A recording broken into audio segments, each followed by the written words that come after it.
So I just had a strange kind of surreal thing happen to me, and it got me thinking about stereotypes in music, and I think it's something we need to talk about.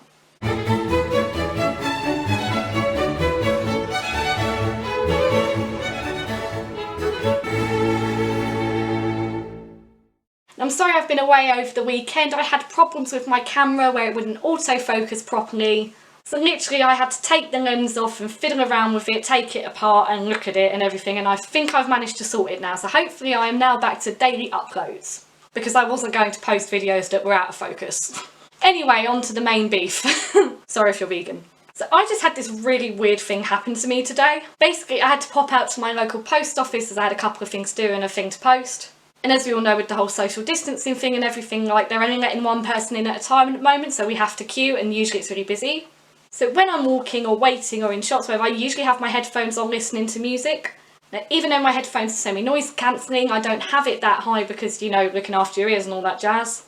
Basically what happened while I was waiting in the queue, there was a gentleman behind me. He was an older gentleman. I'd say he was definitely over 70.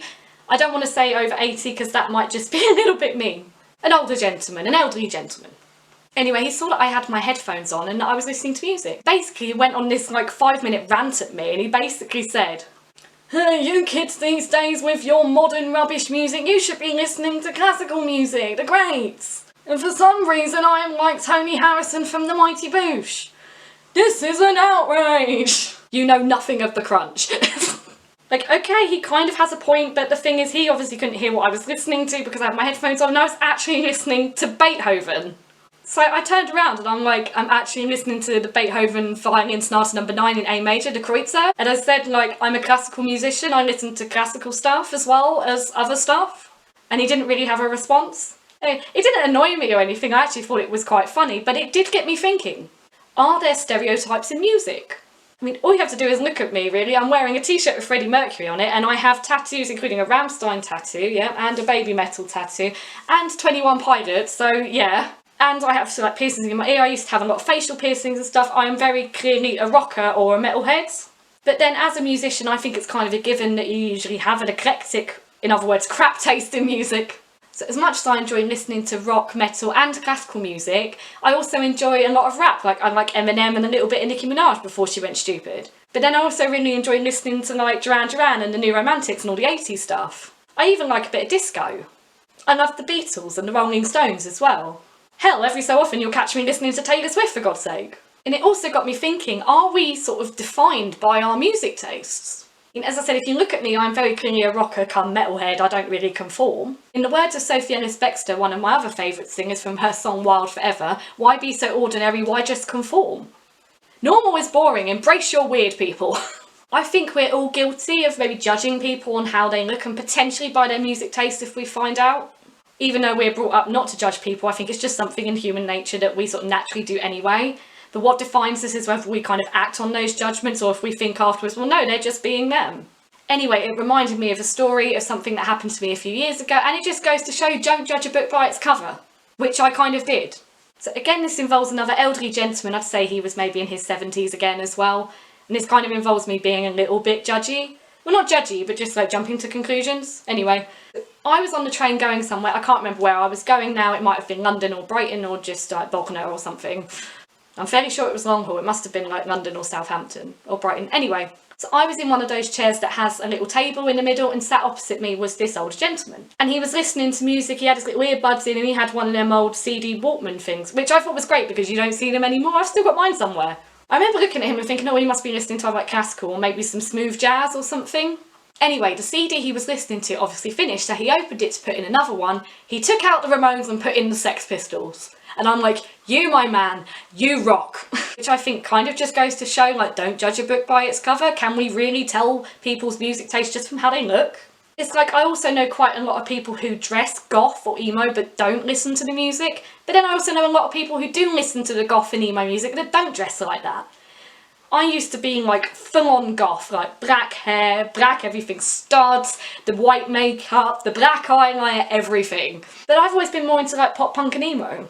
Just the music got heavier as I went on, and then I discovered Rammstein, and that's where my life ended. Like, I know a lot of metalheads who dress like metalheads, but then I also know a lot of metalheads who don't dress like metalheads. So even though that is the case, does it really give someone the right to kind of put you down for what you may or may not be listening to when it's actually none of their business? It would have been nice if this gentleman had actually apologised, and I would have been quite happy to have a conversation with him about classical music. Because I mean, like, I get it, I don't scream classical music or classical musician. Anyway, I've kind of forgotten what the point of this video and discussion was, but if you've got anything to add, I would love to hear your thoughts on this or any opinions you might have. So do pop them down in the comments, because I'd love to read them. It is worth as well, I would like to bring up something I saw over the weekend on Facebook, or was it Twitter? It was Facebook or Twitter. There's a set of 3 videos that have gone viral this weekend from a wedding in Nigeria. So at this wedding in Nigeria, the videos were taken at the reception or at the party you have afterwards. And there's just a group of Nigerians moshing out to System of a Down, Disturbed and Asking Alexandria. And it is one of the best, sort of most wholesome things I've seen in a long time. And it also kind of got me thinking with regards to the rock and metal scene as well. And especially with everything that's going on with the whole Black Lives Matter and the death of George Floyd and everything as well, and all the protests that have been going on. And it made me kind of realise that the majority of the bands that I listen to are all white people. So I'm wondering on your opinions as well, whether you think that black and ethnic minority people are underrepresented in popular music, even classical music. Literally right now, the only bands that come to my head that I can think of that have ethnic minority people in them are Rage Against the Machine and Skindred. Anyway, that brings me round quite nicely to the point about Elvis Presley and Eminem. Now, Elvis Presley took his roots in a lot of R&B and gospel music, and Eminem's obviously a rapper. Both of which, before they came out and got big, were predominantly black genres. And they both got so much stick for basically being white people doing black music. Hell, Eminem even wrote a lyric about it in Without Me. Though I'm not the first king of controversy, I am the worst thing since Elvis Presley to do black music so selfishly and use it to get myself wealthy. So basically my point with this is, should we really be giving people stick just because of the type of music they want to make because of their bloody skin colour? The colour of our skin is determined by how much melanin we have in it. Melanin is a substance which helps protect your skin from the sun's rays or the UV light from the sun. So obviously if you are from a country that's near the equator where the sun is at its strongest, you're going to have darker skin because you're going to have more melanin. And I just don't understand why some people prejudice other people over something that is basically an evolutionary trait. It just does not sit with me.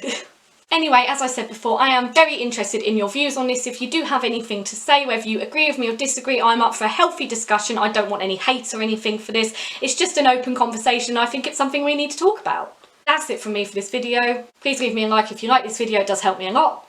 And subscribe to me for future music related content. Bye!